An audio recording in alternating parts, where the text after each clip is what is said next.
Hi everyone, welcome back to FoodCrafts. Today, we're going to be experimenting with meatballs to understand what makes a meatball. How does a meatball get juicy and tender? Why do meatballs use ingredients like milk and breadcrumbs? Today, we're going to answer that question firsthand. We're going to start by introducing the ingredients we're working with today and explain how each of them contribute to making meatballs. Afterwards, we're going to craft 7 different meatballs using our common meatball ingredients. Cook them up and rate each meatball on taste, tenderness, and moisture. Let's talk about the ingredients and a little food science. We're going to be using ground beef, ground pork, eggs, milk, and breadcrumbs. This is not an all-encompassing list, but I wanted to use common and readily available ingredients that can be sourced from any grocery store. We're also going to be skipping the herbs, cheeses, and spices, as that depends on the eater's palate and how they want their meatballs to taste. Okay, so ground meat is the foundation of our meatballs, right?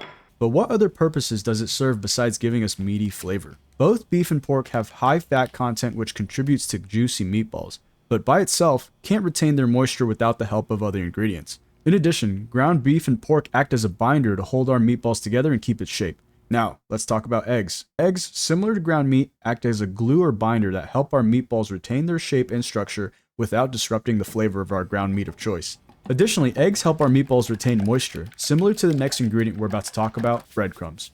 Breadcrumbs by itself don't add moisture to meatballs, but when combined with wet ingredients like milk, for instance, can help a meatball retain moisture during the cooking process and prevent dry meatballs. This will play a key factor in keeping our meatballs moist and juicy after the cooking process. Finally, our last ingredient is milk. The purpose of milk is to keep our meatballs moist by getting soaked up by the breadcrumbs to create what is called a panade. In addition to moisture, milk also adds softness and tenderness to our meatballs.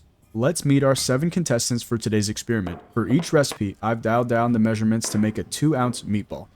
The first meatball is going to be a common recipe I found online, which calls for 1 pound of ground beef, 1 egg, a 1/4 cup of milk, and half a cup of breadcrumbs. We'll be using this as a control of sorts. I'm going to start by adding the breadcrumbs and milk into a mixing bowl to make sure that the breadcrumbs are thoroughly soaked with milk. Give it a quick mix and then toss in your ground beef and eggs.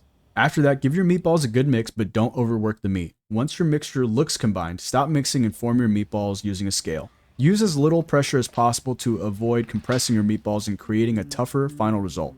Meatball number 2 is going to be the same recipe, except we're going to use half ground beef and half ground pork. We'll call this the 50-50. Meatball number 3 is going to use all ground pork instead of ground beef. Let's call this one porky. Meatball number 4 is not going to have any milk in it, so this will be known as the calcium deficient meatball. Meatball number 5 is going to exclude the egg, so we'll call this the eggless one. I don't know, I'm running out of names. Meatball number 6 is going to exclude breadcrumbs and milk, so we'll call this the protein ball. And finally, meatball number 7 is going to be a 50-50 mix of ground beef and ground pork, which is really just a burger in the shape of a ball. We're going to bake our meatballs in a 400 degrees Fahrenheit oven for about 25 minutes or until fully cooked and lightly browned. While our meatballs are cooking, if you're enjoying the video, could you please like, comment, and subscribe to the channel? Your feedback is really informative and helps me become a better channel. I really appreciate all your support. Thank you.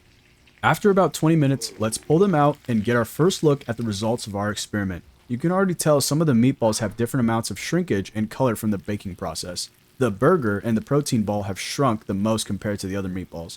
Also, the 50-50 and porky have a lighter color on them compared to the others, possibly due to having ground pork in them. Let's move on to the final portion of our experiment today. We're transferring our meatballs from the baking dish to a cutting board so we can taste, touch, and see how our meatballs turned out. We're starting with meatball number 7 and ending with meatball number 1. We're going to cut each meatball in half to test the tenderness, give the meatball a squeeze to see how juicy it is, and finally eat our meatballs to see how they taste.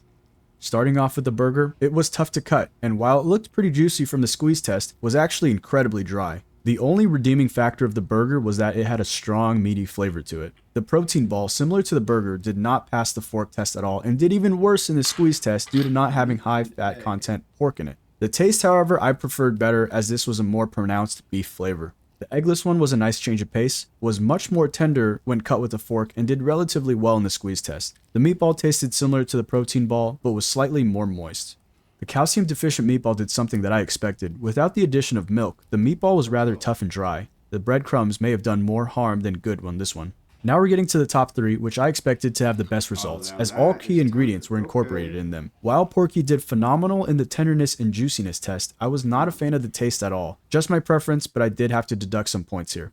The 50-50 meatball did really well in terms of tenderness and juiciness, but not as well as porky. For some people, too tender is a thing, and I would agree with them. The flavor was really nice with the good mix of ground beef and ground pork. And finally, the control did just as well as the 50-50 meatball, but maybe lost a point or two due to not being as juicy without the addition of ground pork. Here are the final results from our experiment. Everyone's palate and preferences are different. My highest score in meatball may not be what you would have picked, but I hope that you were able to gain some insight and knowledge to what might be your preferred meatball. I now understand why we use the ingredients we use for meatballs, and I certainly won't be skipping the panade when I have a craving for meatballs. I hope you all enjoyed the video and learned something. I will see you next time.